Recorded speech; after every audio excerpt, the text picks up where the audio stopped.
et nous partons tout de suite pour Madrid.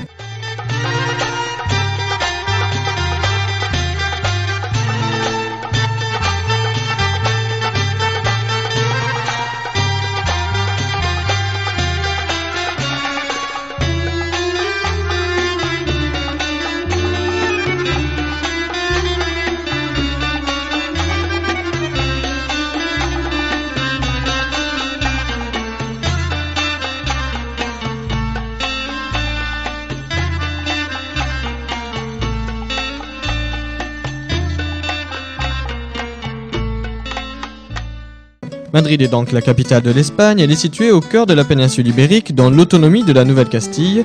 Madrid, petite ville si on la compare aux métropoles de Tokyo, du Caire ou de Mexico par exemple, puisqu'elle est habitée par seulement, si l'on peut dire ainsi, 3 millions d'habitants.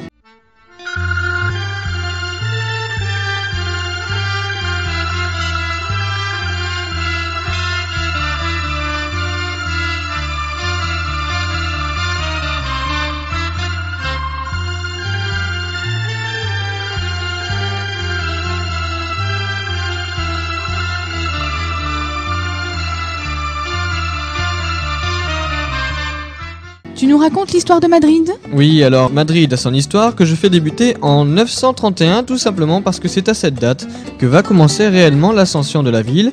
Cette année-là, Madrid, mieux connue à l'époque sous le nom de Majrit, est alors une forteresse arabe. La ville est reconquise par les Castillans qui reconstruisent au XIIe siècle et aussi au XIVe siècle de nouvelles murailles. Par la suite, la jeune ville s'embellissant au XVe siècle et XVIe siècle notamment, les rois de Castille prennent de plus en plus de plaisir à s'y rendre et désormais à y séjourner. Ainsi, en 1561, le roi d'Espagne Philippe II décide de transférer l'administration du royaume à Madrid, qui devient donc la capitale du pays espagnol. Et c'est ce qui va changer le poids démographique de la ville, puisque la présence de la cour, entre autres, a pour conséquence une croissance du nombre de Madrilènes.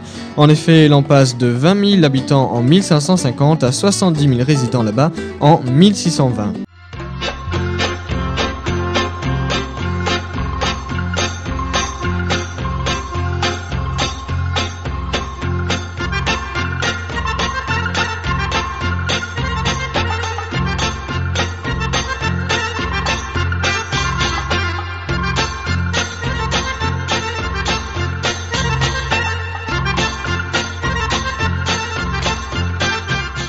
Quelles ont été les mesures prises pour faire face à cette croissance ?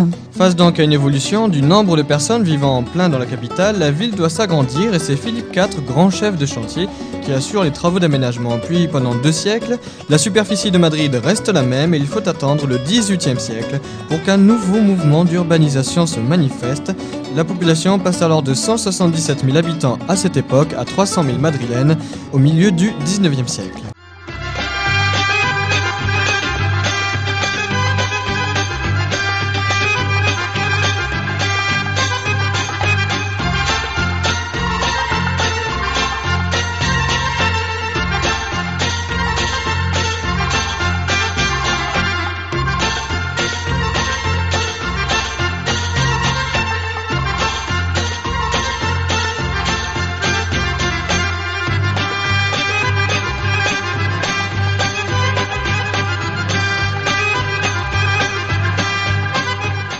C'est les temps d'un Madrid en profonde mutation. C'est la naissance des boulevards, tandis que les faubourgs se développent le long des axes de communication.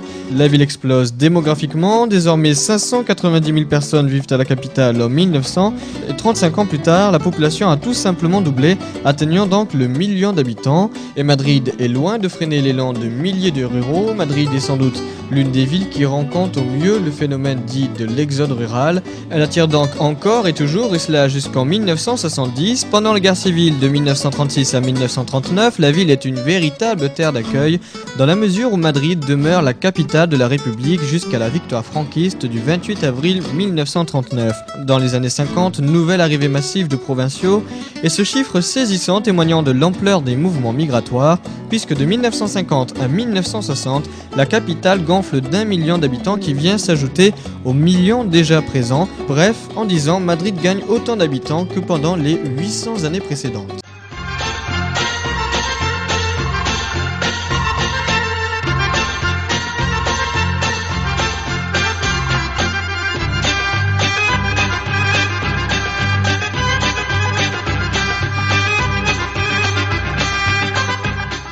Madrid hier, Madrid aujourd'hui? Eh bien, la capitale a commencé à s'industrialiser dans les années 60. Créatrice, dynamique, Madrid s'est imposée en 15 ans comme un pôle économique et culturel majeur. Une puissance économique puisqu'elle est l'un des maillons forts de l'économie mondiale et une puissance culturelle, déjà par son passé colonisateur, mais aussi parce que les théâtres, les musées comme le Prado ainsi que les fameuses corridas attirent les touristes en masse. Madrid a aussi son complexe industriel avec des activités permanentes en ce qui concerne la mécanique, l'électronique, l'électrique et automobile entre autres.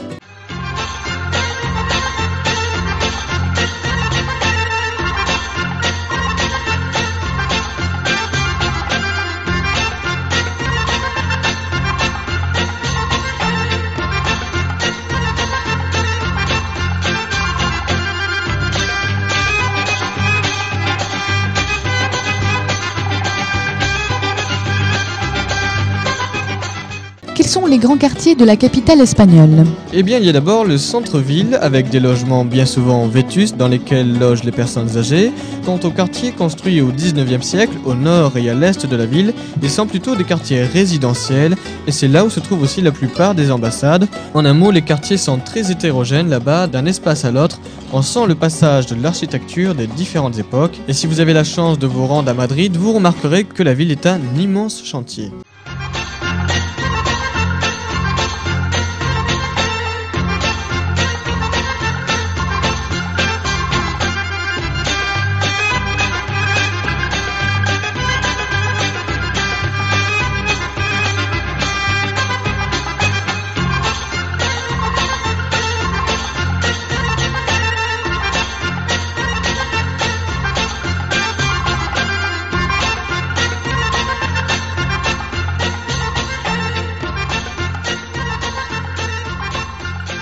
Alors Madrid est une grande ville, on imagine qu'elle connaît pas mal de problèmes.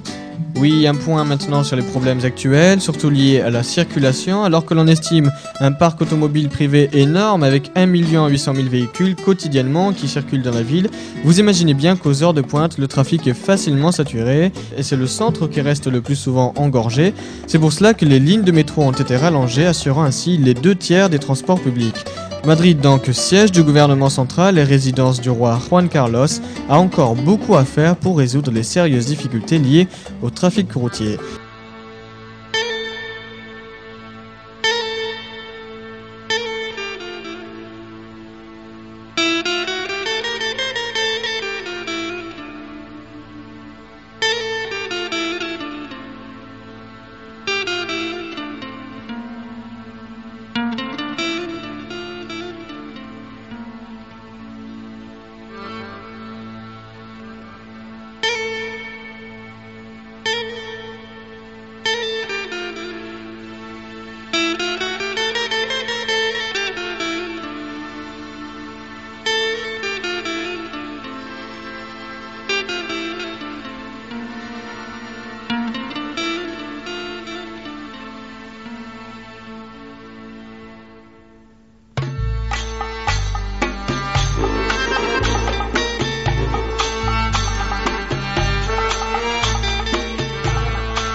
Madrid, un style de vie. Visite Spain, visite Madrid. Visit Spain, visit Madrid. Visit Spain, visit Madrid. Visite Spain, visite Madrid.